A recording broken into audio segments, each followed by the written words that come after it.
Hello fellow Dragon Ball fans, how are all of you doing today? I'm the Swag Kage and welcome to another episode of Dragon Ballogy. Today on Dragon Ballogy, I'll be discussing another of the most prominent parts of the Dragon Ball lore, power levels. The topic of power levels is a particularly interesting one because of how confusing it is. Not a whole lot is directly stated about power levels in the manga or the anime of Dragon Ball Z during the short time that they were used throughout the series, and as a result there have been a lot of holes in the concept that fans are left to fill in on their own. This has led to a bunch of speculation, as you'd expect, not only about how power levels work, but also about the specific power levels of certain characters at certain points. Now, I don't want to dive too deeply into this without first explaining what a power level is. Granted, the term is kind of self-explanatory, so they don't really need an explanation, but hey, whatever. I'll go ahead anyway. So, a character's power level, in its simplest form, is more or less just a summarization of what that character's physical capabilities are. Inherently, power levels don't necessarily refer to the numbers produced by scouters, contrary to popular belief. Power levels can be read through many different means, and with many different units of measurement. The Z Warriors read power levels by estimating the size of a target's key signature, Android 16 uses a built-in computer system to estimate power levels, Babidi reads them using a measurement called Kili, etc, etc. Regardless of how a character measures power levels though, the purpose is generally the same universally, to get an idea of how powerful a certain person is.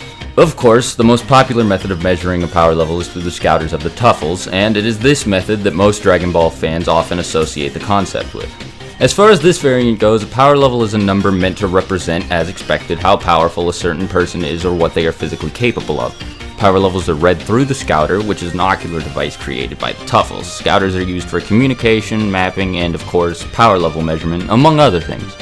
When the Tuffles were later exterminated by the Saiyans, the latter began using these scouters along with the rest of the Tuffles technology, and this technology was eventually even further spread to the Planet Trade Organization when the Saiyans were inducted by Frieza.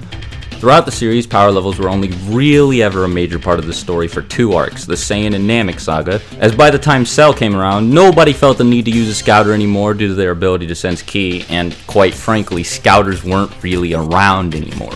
Now, as I was saying earlier, power levels are incredibly confusing, and this is partially due to two things. The first cause is, like I said, how little was actually explained about power levels in the manga and anime, and the second cause is how they were handled by series author Akira Toriyama. While the in-universe creators of power levels were the Tuffles, the person who thought of the concept in real life was the author and creator of Dragon Ball, Akira Toriyama.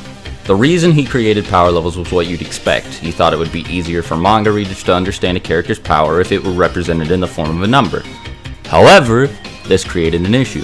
Toriyama thought that if readers were given two concrete numbers showing the strength of two opposing characters, it'd make the series more boring because the audience would already know who the winner of a fight would be. For example, if Fighter A had a power level of 10,000 and their opponent Fighter B had a power level of 5,000, then it would be obvious from the start that Fighter A would win the fight because of their higher power level.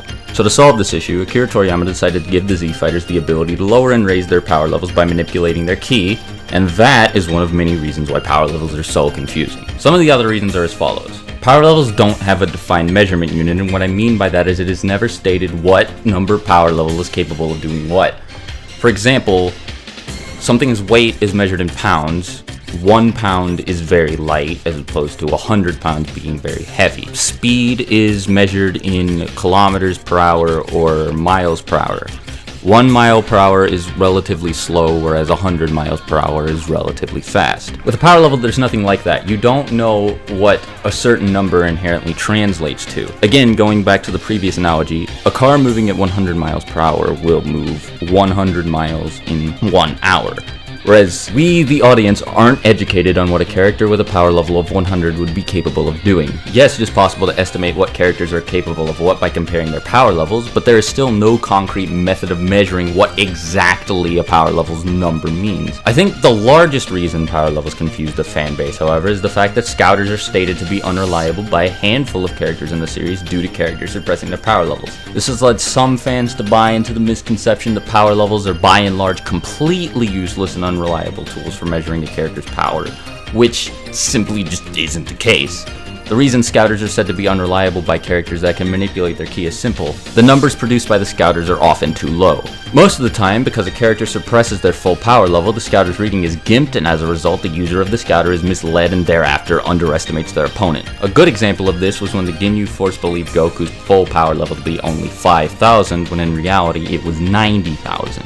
However, when a scouter correctly reads a character's power level, the number that is produced there is in fact a reliable tool for measuring a character's power, like when Captain Ginyu measured Goku's power level at 180,000 at the same time that the Ginyus thought his power level was just 5,000. Just because power levels can be very useful tools for determining just how powerful a character is, doesn't mean they're perfect measurement tools.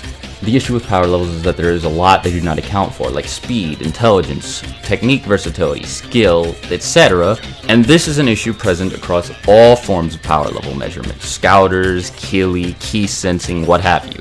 So, in a battle, even if character A has a higher power level than character B might still be able to win as long as they can trump their opponent in terms of skill. Of course, to get a better idea of how power levels work, we have to delve into their actual applications in the series, see what power levels were applied to what characters at what point in the series. So, here we go.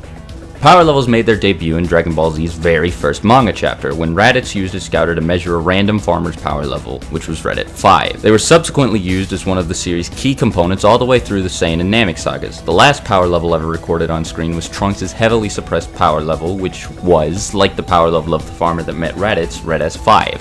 Things started to get a bit ridiculous as the series progressed and characters got stronger. There is an exponential increase in power levels from the start of Dragon Ball Z up until the end of the series, and I'll give you a list of confirmed power levels to give you an idea of what I mean.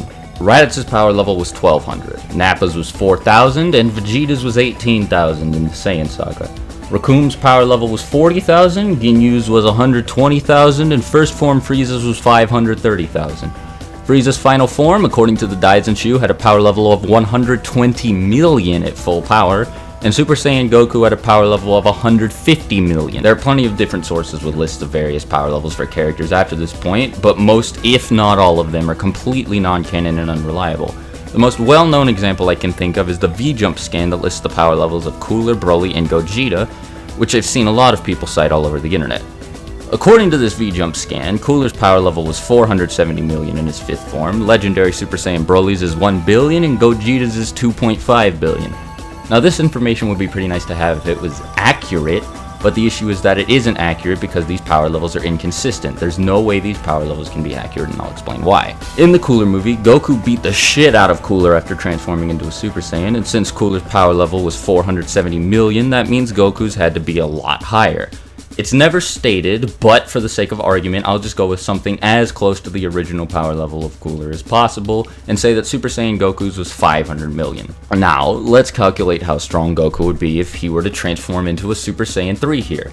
I won't worry about factoring in an increase in power due to training because I don't need to. Instead, we'll just find out what Goku's power level would have been if he had somehow miraculously gone Super Saiyan 3 against Cooler here. Like I said in the Super Saiyans episode, Super Saiyan 2 is twice as strong as regular Super Saiyan, so we double 500 million and find that Super Saiyan 2 Goku would, here, without training between arcs or anything, fresh after his fight with Frieza, have a power level of 1 billion. Super Saiyan 3 is 4 times stronger than that, which would make Super Saiyan 3 Goku's power level at this point a solid 4 billion.